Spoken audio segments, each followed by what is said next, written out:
ಮಕ್ಕಳಾಗದೇ ಇರುವಂತಹ ಆಪರೇಷನ್ಸ್ ಅಲ್ಲಿ 2 ಟೈಪ್ಸ್ ಇದೆ. ಕರೆಂಟ್ ಆಪರೇಷನ್ ಮತ್ತೆ ಕೈ ಆಪರೇಷನ್ ಅಂತೀವಿ. ಇದರಲ್ಲಿ ಯಾವ್ದು ಬೆಸ್ಟ್ ಅನ್ನೋದನ್ನ ಈ ರೀಲ್ ಅಲ್ಲಿ ತಿಳ್ಕೊಳ್ಳೋಣ. ಹೆಲೋ ಹಾಯ್, ನನ್ನ ಹೆಸರು ಡಾಕ್ಟರ್ ಗೀತಾ ಎಸ್.ಕೆ, ನಿಮ್ಮ ಗೈನಕಾಲಜಿಸ್ಟ್ ಮತ್ತು IVF ಸ್ಪೆಷಲಿಸ್ಟ್. ಕರೆಂಟ್ ಆಪರೇಷನ್ ಅನ್ನೋದು ಒಂದು ಆಡು ಭಾಷೆ. ಆಕ್ಚುಲಿ ಇದರ ಹೆಸರು ಲ್ಯಾಪ್ರೋಸ್ಕೋಪಿಕ್ ಟ್ಯೂಬೆಕ್ಟಮಿ. ಲ್ಯಾಪ್ರೋಸ್ಕೋಪಿಕ್ ಅಲ್ಲಿ ನಾವು ಫೆಲೋಪ್ ರಿಂಗ್ ಅನ್ನುವಂತಹ ರಿಂಗ್ಸ್ ನ ಹಾಕ್ಬಿಟ್ಟು 2 ಟ್ಯೂಬ್ ಗಳನ್ನ ಬ್ಲಾಕ್ ಮಾಡ್ತೀವಿ. ಈ ಆಪರೇಷನ್ ಅಲ್ಲಿ ಟ್ಯೂಬ್ ಗಳು ಕಟ್ ಆಗೋದಿಲ್ಲ. ಈ ಆಪರೇಷನ್ ಮಾಡಿದಾಗ ನಾವು ಪೇಷಂಟ್ಸ್ ನ ಬೆಳಗ್ಗೆ ಅಡ್ಮಿಷನ್ ಮಾಡ್ಬಿಟ್ಟು ಸಾಯಂಕಾಲ ಅನ್ನೋಷ್ಟರಲ್ಲಿ ಡಿಸ್ಚಾರ್ಜ್ ಮಾಡ್ಬಿಡ್ತೀವಿ. ರಿಕವರಿ ರೇಟ್ ತುಂಬಾ ಚೆನ್ನಾಗಿರುತ್ತೆ. ಇನ್ನು ಕೈ ಆಪರೇಷನ್ ಅಂತ ಬಂದಾಗ 2 ರಿಂದ 3 ಸೆಂಟಿಮೀಟರ್ ಇನ್ಸಿಷನ್ ನ ಹಾಕ್ಬಿಟ್ಟು ಕೈಯಲ್ಲಿ ಟ್ಯೂಬ್ ಗಳನ್ನ ಹಿಡಿದ್ಬಿಟ್ಟು ಕಟ್ ಮಾಡಿ 2 ಎಂಡ್ಗೆ ಹೊಲಿಗೆ ಹಾಕ್ತೀವಿ. ಅದಕ್ಕೆ ಇದನ್ನ ಕೈ ಆಪರೇಷನ್ ಅಂತೀವಿ. ಈ ಆಪರೇಷನ್ ಅಲ್ಲಿ 2 ರಿಂದ 3 ಚರ್ಮದ ಹೊಲಿಗೆ ಬೀಳತ್ತೆ. ಮತ್ತೆ ಪ್ರೈವೇಟ್ ಹಾಸ್ಪಿಟಲ್ಸ್ ಅಲ್ಲಿ ನಾವು 2 ಇಲ್ಲ 3 ದಿನ ಇಟ್ಕೊಂಡು ಡಿಸ್ಚಾರ್ಜ್ ಮಾಡ್ತೀವಿ. IV ಆಂಟಿಬಯೋಟಿಕ್ಸ್ ಹಾಕ್ತೀವಿ. ಸೊ ಈ 2 ಆಪರೇಷನ್ ಅಲ್ಲಿ ಯಾವ್ದು best operation?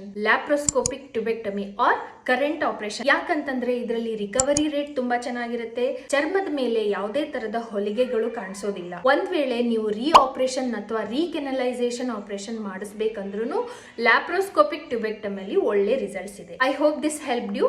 Follow for more.